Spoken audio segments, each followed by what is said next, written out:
Under the gaze of New Zealand's Southern Alps, on the Canterbury Plains, is a third-generation family business boasting over 1 million workers, Hantz Honey.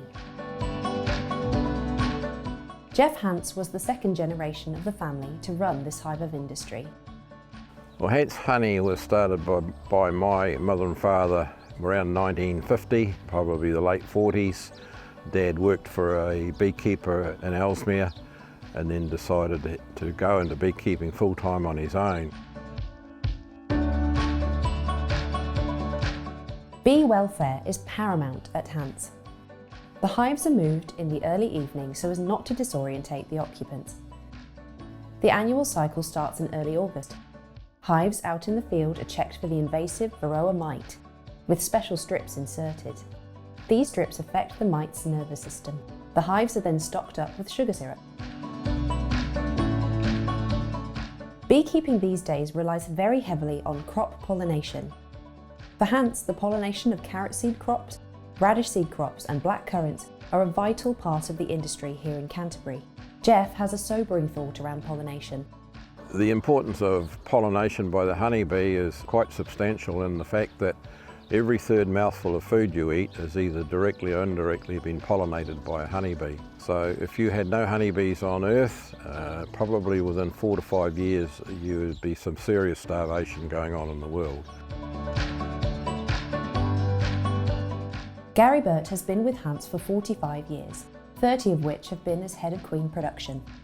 The rearing of new queens begins with grafting the larva from the honeycomb into cells.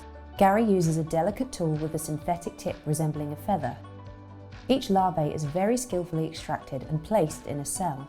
The cell is then placed in the new hives, known as finishing hives.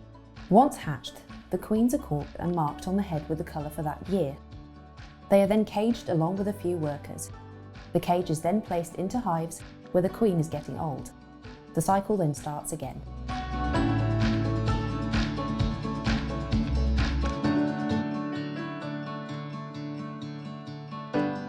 Hi, my name's Gary Burt. I work for Hantz Honey. Today I'm going to show you requeening. Here we are requeening our 22 hive. Requeen every 2 years with a younger queen. So breaking them apart and make it easy to look through the hive for a queen. Take the outside frame out. It's got brood on it, sealed brood. It's capped there. Here we got the queen.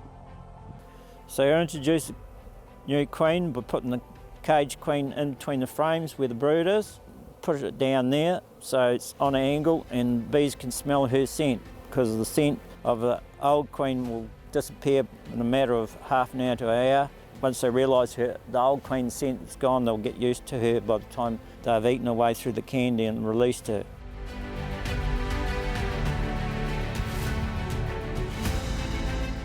Sustainability at Hantz is very important. This has been driven by the third generation of the Hantz family, Barry and his sister Carolyn. Environmentally friendly solar panels have been installed and recycled plastic jars are used in the bottling. Hantz have also been heavily involved in the Trees for Bees New Zealand project. This programme was initiated in 2009 by the Federated Farmers Bee Industry Group, of which Jeff was Vice President. Around December time, the first harvest begins. The team of keepers gently blow the bees off the full frames, known as supers. This is then returned to the factory on the side of the spring-fed Harts Creek.